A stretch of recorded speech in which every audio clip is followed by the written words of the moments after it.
كنز في بيتك كل يوم بنرميه واحنا مش عارفين ايه الفوائد اللي فيه. بعد الفيديو ده وبقول لكم الفوائد بتاعته عمركم ما هترموه خالص. وهنتكلم النهارده عن قشر البطيخ. قشر البطيخ ليه فوائد كتيره جدا، منها ان هو بيحسن صحه القلب، وكمان مفيد للرياضيين، ومفيد لمقاومه الانسولين، ومضر طبيعي للبول، وبيعزز الهضم، ومضاد للالتهابات.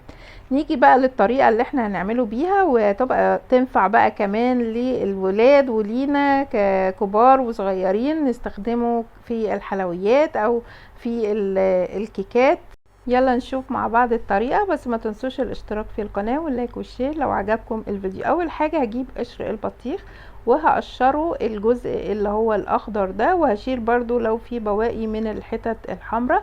هاخد الجزء الابيض بس واعمله قطع صغيرة بالطول كده، وبعدين قطع مكعبة زي ما انتوا شايفينها كده. هبتدي احطها في حلة على النار مع شوية من المية، بغطيها بشوية من المية حوالي ربع ساعة كده على النار، تغلي او تتسلق نص سلقة كده، ما احسهاش ان هي طرية قوي، تبقى متماسكة. وببتدي بعد كده اصفيها من المية بتاعتها.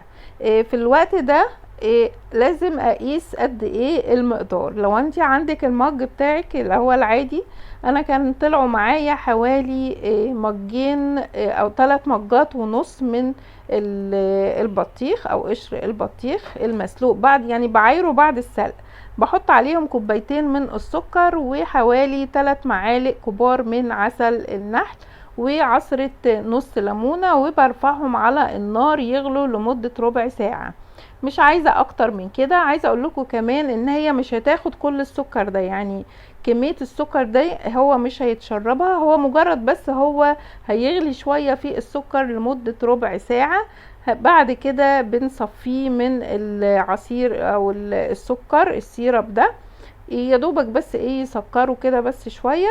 بصفيه من السيرب وهبتدي اقسمه لثلاث اجزاء. انا قسمته هنا لثلاث اجزاء عشان انا هلونه بالوان الطعام، لكن انتوا لو حابين تحتفظوا باللون الطبيعي بتاعه ممكن تحتفظوا باللون الطبيعي بتاعه كده من غير اضافة الوان، بس الالوان بتدي بهجة شوية. واولا الالوان اللي احنا هنضيفها هي الوان جل الطعام، يعني مصرح بيها من وزارة الصحة.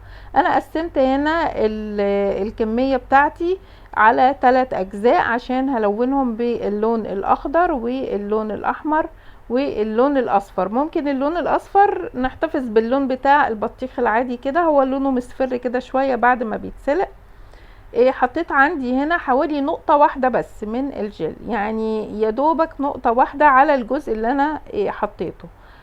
بحط كمان برضو حوالي برضو نقطة من الاخضر، لقيته فاتح شوية فزودت اللون نقطة كمان باللون ده.